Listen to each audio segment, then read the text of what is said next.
þá eru það svona 5 bestu. En ekki, þú krafðist þess að setja þennan liðinn og við ætlum bara að byrja á númer 5. Já, númer 5, það ellið okkar.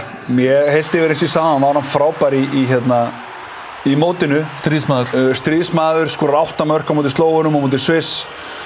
Frábær gegn Dönum og steig upp bara svona varnarlega þegar hann áþurfti að halda. Þannig að það mikið hrós á elliða þrátt fyrir svona 1 eða 2 leiki sem maður hefði viljað sjá hann betur. Hann á svona slútt sem pirrar mann hans að sjá þegar svona auðveld skot sem fari í slána eða upp eða þannig en hann númer 5.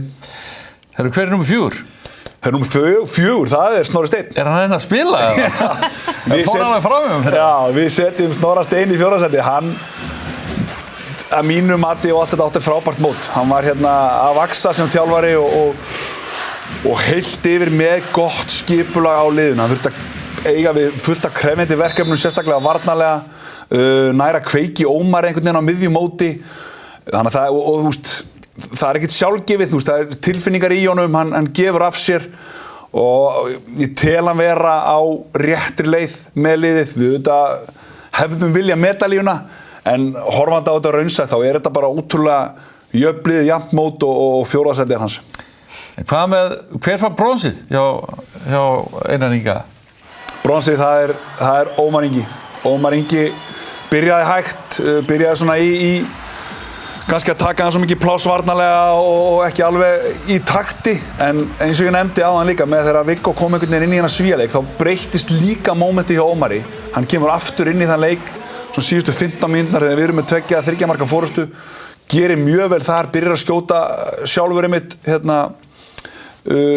af velli, auðvitað í þessum gegnubrotum og tekur svona leiðtogar hlutverkið í kjölfarið og Snorri treystir á hann aðalmaðurinn hann gerði hana fyrirliða og stóð sér heilt yfir, fannst mér vel á mótinu. Óðinn Þór Ríkharðsson, ég meina þetta bara eiginlega hans annað mót í raun og veru sem mikilvægur liðsmaður og þessi gaur það stórkostlegt að horfa og fylgjast með honum. Svo gaman. Þetta töffara sem við vildum sko. Hann átti svona mómenta sem hann var að fiska ruðning, hann var að fá svona attitude svona og moment með sér fagna, þú veist, sérstaklega þú veist þegar við fengum að vera með fólk í stúkunni þá náði hann að rífa það með sér. Var auðvitað svolítið einn þessa stöðu en gerði það frábærlega og líður kannski bara best en að fara að vera einn í hægri horninu. Kannski númer 1. Númer 1 valinn auðvitað í lið mótsins sem miðjumaður, okkar langhættulegasti maður, fékk loksins einhvern veginn lyklana bara frá Snorra. Hann lét Aron Pálmason að hafa lyklana. Aron Pálmason, hann hefur komið við hjá honum, hitt rútuna kannski á N1 í Hafnarfirði fyrir mótið og hann tók það bara tilbúinn. Tók þetta hlutverk alvarlega? Já, hann var búinn að bíða eftir held ég svona smá, búinn að vera að vinna þessa meistaralið 2 sinni, búinn að vera MVP þar 2 sinni. Þannig að hann var heldur betur tilbúinn að taka það og gerði það, já, bara eins og bestur á kosið.